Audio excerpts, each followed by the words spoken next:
In Greensboro, a major justice struggle has been going on for over 5 years related to the subculture of corruption and double standards in the Greensboro Police Department. This subculture is infecting the whole city, including the city council, education, and is having a dramatically negative effect on our youth. It will eventually affect jobs and the local economy. What you are about to see is a community gathering at Mount Zion Baptist Church, where 600 people attended and over 60 ministers signed a letter addressed to the U.S. Justice Department requesting an independent investigation into the Greensboro Police Department.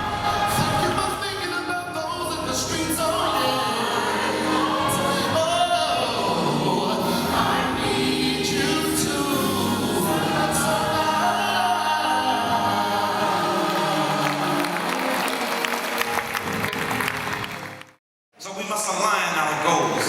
We must align our objectives. We must align our actions with righteousness. We must prevail, or we all shall die miserably. Pastor Brooks's prophetic voice for justice stated that we must unify and align ourselves with justice. You are about to see Greensboro police officers who have been terminated or recommended for termination because they stood against corruption and are standing for justice. The community is now joining them in this stand for justice. I've been with the police department for 23 years, and I started in 1987 and have worked in various places within the police department. Okay. I've been a captain actually for the last a little over two and a half years, and today I just had my hearing. It was a termination hearing, and basically what occurred was back in March of this year, 4 different officers approached me with 4 unrelated issues, and they felt like they wanted to aggrieve these issues. As it turned out, all 4 officers did have aggrievable situations. We attempted to resolve those matters through proper methods. When those methods were not successful, the officers asked me to assist them in filing grievances. I assisted the officers because it's a difficult system to navigate as you try and get your grievances heard. And so I assisted the officers. Once I began to assist the officers, then retaliation began to come at me in addition to the officers. Been employed at the Greensboro Police Department 7.5 years. This whole situation actually evolved because of a complaint that a subject said that he was assaulted by a police officer, a black police officer, and I was the only black officer on the scene at that time. An investigation occurred, which led to me being investigated by Internal Affairs. During that investigation, the findings, which means not sustained, which means that they couldn't prove or disprove if I assaulted the guy. But during the course of the investigation, it was 2 other officers who were Caucasian, and they admitted to actually striking the guy and admitted that I didn't. It's all on voice recording, and I didn't understand how they could have such findings. So I filed what's called a grievance. Anytime you think you were done wrong, it goes up the chain of command, and they actually attempt to address it. During that time, when I filed a grievance, they immediately came back with a finding of unfounded, which means that I didn't do anything wrong. And I kept it and I pushed it to the next level due to the fact that the people in professional standards didn't address the people who added and omitted information from the investigation. Those people are still employed. They had 2 investigators in there. One that added my physical description to a investigation, but the voice recordings proved differently. Then you had another tape where another investigator investigated 2 officers, both of whom said that they hit the subject, and yet they don't do anything to them, omit everything that they said about making contact with the subject, and turn the investigation completely on me.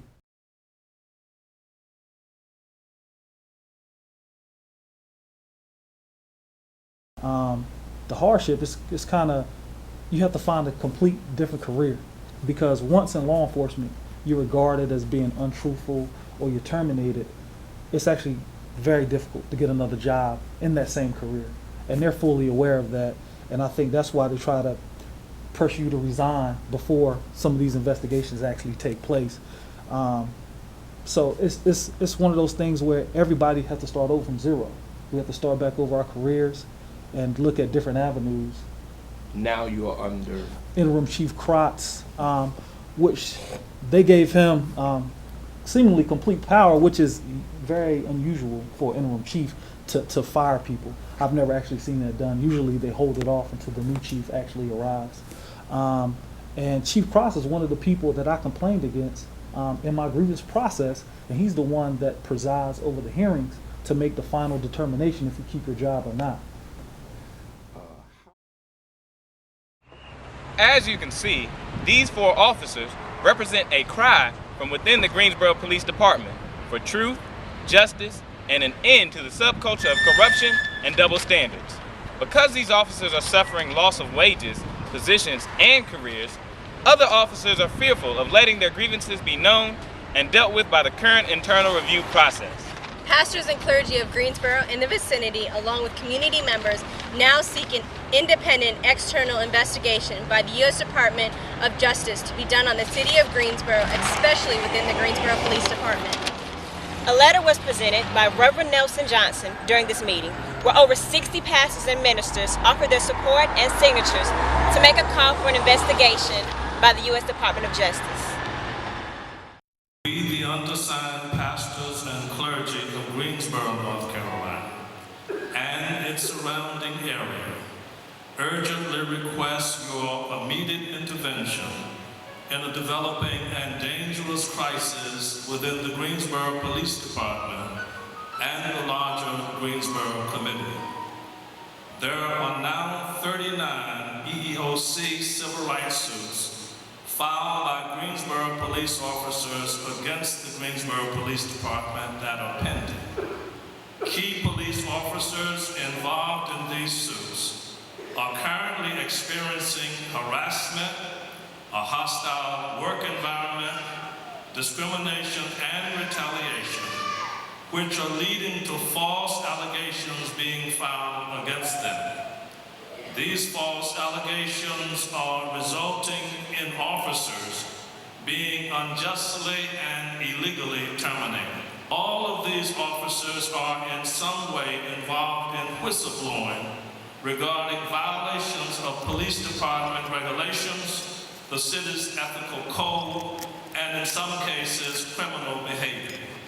The rash of false charges and terminations are having a chilling effect on other upstanding officers, especially minority officers. Dr. William Barber, State NAACP President, closed the gathering with a compelling statement urging pastors, their congregations, and the greater community to get on a bus and hand-deliver the letter to U.S. Attorney General Eric Holder at the U.S. Department of Justice in Washington, D.C. I will, on behalf of the more than 100 branches of the NAACP, more than 50 youth units of the largest state conference in the South and the third largest in the state, in the country, lend the voice of the state and national NAACP that there must be a national intervention and investigation in what these clergy and civil rights leaders have reported as a long pattern of corruption and double standards in the Greensboro Police Department. To the Greensboro and what is being alleged here, these dangerous patterns of misconduct by those sworn to uphold the law and protect and serve, and the people cannot tolerate this. We've consulted with these clergy, civic, and civil rights leaders, which include all of the ones I've mentioned, the Pulpit Forum, the Beloved Center, the Spirit of the City and Movement. We've studied their reports. Our attorneys have looked at it at the state level, and they give evidence to the allegations contending that the Greensboro Police Department is deeply embroiled in a culture of corruption and a pattern of unequal application of the law. Police can't police the community if they can't police themselves.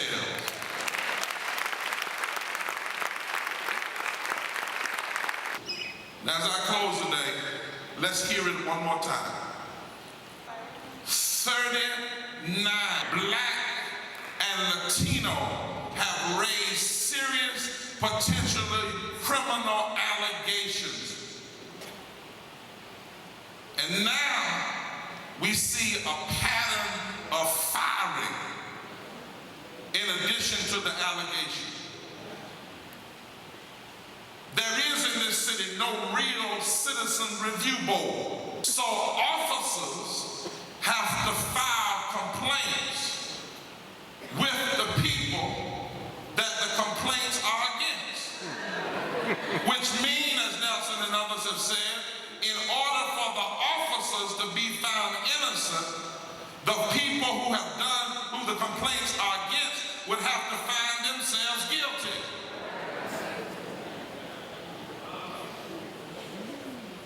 To not challenge this would be an abdication of our moral responsibility.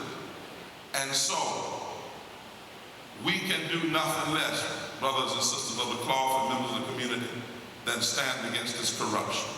I want to suggest, in coordination with the NAACP, the state and local, and we'll get the national to set it up, that we get on a bus, all these clergy folk and some of you, and we go to the new Justice Department led by U.S. Attorney General Eric Holder, and we get some meetings set up, and we take our complaints straight to them, not by email, not by snail mail, not by Twitter, but in person. Because the last time I checked, when the prophets spoke, they didn't send letters. They went straight to the king's house and told the story. If we get some buses going, who will go with us? I want the U.S. Department of Justice to see a crowd of us walking in the door. It's time to get on the bus and take our message beyond here, so somebody beyond here can come here and work on and fix what is here. And then everybody will be able to say, because we stood up, things got better. Not just for Greensboro, but we set a precedent for the nation. I'm ready to travel with my cane.